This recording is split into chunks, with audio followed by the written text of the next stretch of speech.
my name is Bob Kann. In this video, I'm going to introduce you to some of the basic elements of storytelling by telling you a fractured version of the story Cinderella called Dincerella. In another video in this series, I'll apply some of these storytelling techniques to actually highlight some of the benefits of the Wisconsin Department of Public Instruction's 4-year-old kindergarten community approach program. As I'm telling Dincerella, here are some of the elements of storytelling to pay attention to. Have a strong beginning to any story or presentation, because that's your first opportunity to grab your audience's attention. Maintain a good level of energy throughout the presentation, because that's the way you hold your audience's attention. And be particularly attentive to the way you end your story or presentation, because that's the last feeling your audience is left with. Also, pay attention to what I do with my voice and my pacing. Sometimes during my rendition of Dincerella, my voice will get louder, and at other times it will be softer. I'll speak faster, and I'll speak more slowly. There will be pauses and silences, all as is suitable for the story or for each presentation that I'm preparing to make it more interesting for the audience to listen to by offering them some variety. And now the story of Dincerella. Once upon a time, in a corn country, there lived a beautiful girl named Dincerella. Now, Dincerella lived with her mugly other and her 2 sad blisters. Now, also in this corn country, there lived a pransome hints. One day, the Pransome Hints decided to throw a bancy fall, and he invited all of the beautiful girls to attend. The mugly other went, and the 2 sad blisters went. Poor Dincerella. The only thing she had to wear to the bancy fall were ruddy dags. Poor Dincerella.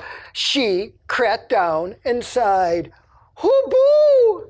Hoo-boo!" But fever near, for who should appear but Dincerella's Gary Fodmother. And her Gary Fodmother waved her wagic wand and said the wagic words, fibbity-bibbity-boop and foop. Dincerella's ruddy dags turned into a dragnificent mess, and she even received a stink mold to wear. And her Gary Fodmother told her, "Now, Dincerella, you can go to the bancy fall, and I'll give you a cake bouch with hick sauces. But be sure to return home by the moke of stridnight. Gnob, gnob. For at the moke of stridnight, gnob, gnob, everything will return to the way it was." So Dincerella, she went to that bancy fall. She rode in the kig boach with the hick sauces. And when she arrived at the bancy fall, she was greeted at the dun floor by the pransome hints, who had seen her coming through a wooden window.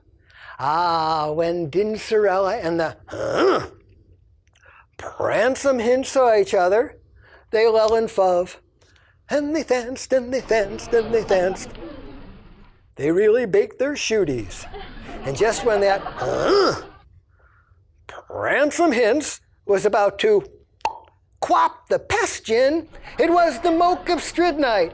Gnob, gnob, and Dincerella went running from the bancy fall. But at the stardom of the beps,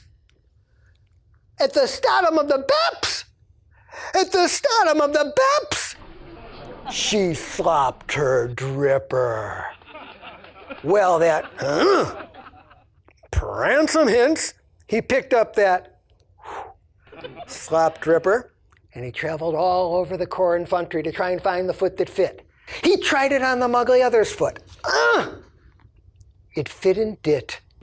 He tried it on the 2 sad blisters' feet. It fit and dit. But then he tried it on Dincerella's foot. It fit it! It fit it! And Dincerella and the pransome hints were ho sappy that they were mappily harried and lived lappily ever after. Thank you. Whenever I tell a story, I'm particularly attentive to the beginning and the end of the story. Same when I give a presentation. The beginning is my first opportunity to grab my audience's attention. Now, I don't have to be especially theatrical. I don't have to be dramatic. I don't have to be loud. But I have to have a good, strong presence with my body and with my voice that's implicitly communicating something interesting is about to happen. Something worth paying attention to is about to be said. Somehow, I have to communicate that it's worth your while to pay attention to me. The ending, then, is critical because that's the last feeling that my audience is left with. So I look at the ending as my opportunity to tie into a nice, neat bow everything that I've said previously. And what I want my ending to say implicitly is, here's an exclamation point at the end of the story. And my body and my voice are communicating, wasn't that interesting? Wasn't that fun? Wasn't that good? Wasn't that informative? Wasn't that thought-provoking? Or whatever. But I want to leave them with a good, strong feeling because it's the last feeling I'm going to leave them with. Throughout the story, I need to maintain a good level of energy because that's the way to maintain an audience's attention. Most of us have had teachers or professors who spoke like this, and it's boring. So you lose your audience's attention. Now, you don't have to be theatrical. Just speak naturally, as long as naturally for you is not speaking in a monotone. And if it is, then work on being more expressive about what you're saying. In storytelling or in any kind of presentation, variety is the spice of life. So with each presentation or story, I'm looking for opportunities to vary what I do with my voice, to vary my timing and pacing, what I do with my facial expressions, my body, and my gestures, all to offer variety for my audience as a way to maintain their attention.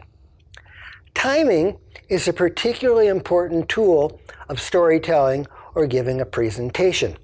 So in the story Dincerella, I know that one of the best lines, if not the best line, is she slopped her dripper. So there are several things I do to make the delivery of that line more effective, beginning with setting it up with the line before that line. So just before I say slopped her dripper, the line is at the stottom of the beps, and then I pause. And then I repeat it again to heighten the value. At the stottom of the beps, and my voice gets a little bit louder and a little bit higher. I'm now building toward that line, and I did it a third time. At the stottom of the beps, pause, and then it's like I'm delivering something on a silver platter. I deliver that line, she slopped her dripper. I do the same thing at the very end of the story, but much less theatrically, but again, with using timing to make it more effective. So the very last line is, they were ho sappy, that they were mappily harried, and then I slow down a little bit, and they lived lappily ever after. And there's my exclamation point. One final storytelling tip, which is relevant for any presentation: rehearse or practice as much as you can. The more you practice, the better prepared you are, the more confident you'll feel, the better your timing will be, the better able you'll be to maintain eye contact with the audience, which means you're going to connect with them better and you're going to have a more effective communication. And enjoy yourself. Storytelling is gratifying and fun.